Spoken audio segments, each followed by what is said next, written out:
ఈ బాబాయ్ దగ్గర జ్యూస్ తాగుతున్నామండి. సో ఎలా ఉందో చూద్దాం. టేస్ట్ చేస్తే చాలా బాగుంది. ఒక గ్లాసు 10 పైసలు చేసి మొదలెట్టాం స్టార్టింగ్. 10 పైసలు కండి. 10 పైసలు రూపాయి పెడితే 300 నిమ్మకాయలు వచ్చేయండి. అప్పుడు రూపాయి పెట్టి మేము 300 నిమ్మకాయలు కొని గ్లాసు 10 పైసలు చేసి రాలి జగన్మోహన్ కేసీఆర్ ఉంది మహానుభావుడు ఆయన సన్నిధి కాడ అమ్ముకునే మాది పొరుగురు అసలు పట్టంగా ఎవరండి పట్టంగా అసలు పట్టంగా పొరుగురు వెళ్ళి అమ్ముకుంటాం మొదలెట్టామండి. నా చిన్నప్పటి నుంచి ఇదే అమ్మగా వాడపల్లి వెంకన్న బాబు తీర్థాలకు వెళ్ళి వాళ్ళు ఉండే అక్కడ 30 సంవత్సరాలు రాళ్ళు అమ్ముకుని మా పుట్టిన కట్టంగా ఆత్రేయపురం పెద్దదని అవి అక్కడ అమ్ముకుందామని ఇలా చూసుకొస్తుంటే ఈ 2 చెంత చెట్లే ఉన్నాయి. అప్పుడు చెట్లు కట్ట ఏముండి కాదు. ఎన్ని సంవత్సరాలు పెట్టండి. ఇది కంకర్ రోడ్డు, తార్ రోడ్డు కూడా కాదు, బొంబర్లా కదా. కానీ వెళ్ళి బస్సు కోటకో బస్సు వెళ్ళేది. అప్పుడు బ్యారేజీ మొదలెట్టారండి.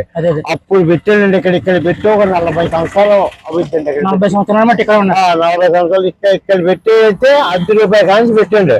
అప్పుడు లోకల్ గా ఇక్కడ పెద్ద కొటేషన్ బాగుంటది. ఈ సినిమాలు ఎక్కువ చూసేవారండి. ప్రతి సినిమాలు తీసుకుంటే ఆ సినిమా ఎట్లా చూసిపోతే ప్రతి ఒక్కళ్ళు తాగేది. నా దగ్గర సినిమా కృష్ణరాజు కానించి నాగేశ్వరరావు కానించి కృష్ణగాడు కానించి మొత్తం ప్రపంచం అందరి దగ్గర చిరంజీవి రామారావు తప్ప ఈ మొత్తం ఎన్టీఆర్ కానించి జూనియర్ కానించి వీళ్ళంతా తాగిన వాళ్ళు అండి. హరికృష్ణ కానించి కూడా హరికృష్ణ కూడా నా దగ్గర షూటింగ్ వచ్చి మీ దగ్గర మొత్తం సినిమా యాక్టర్ పేరు చెప్తే ఒక చిరంజీవి రామారావు తప్ప అందరిలో చేసి తాగారండి. ఇప్పుడైతే నా వయసు 95 సంవత్సరాలు వచ్చేసి 95 ఇంకా 96 వచ్చి చెప్తలేదు. 95తోనే కట్ చేసేస్తున్నానండి. ఎలాగా ఇంకా ఎన్ని సంవత్సరాలు పెట్ట ఉండాలని కోరుకుంటున్నాను మేము.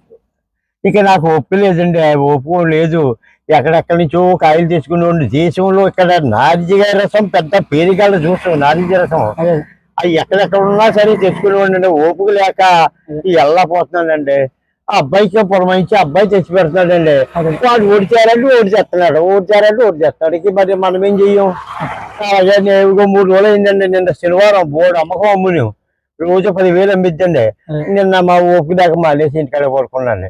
నిద్రట్లేదు పడుకుంటుంది. ఇక్కడ వ్యాపారం వల్ల అదండి. ఓకే అండి.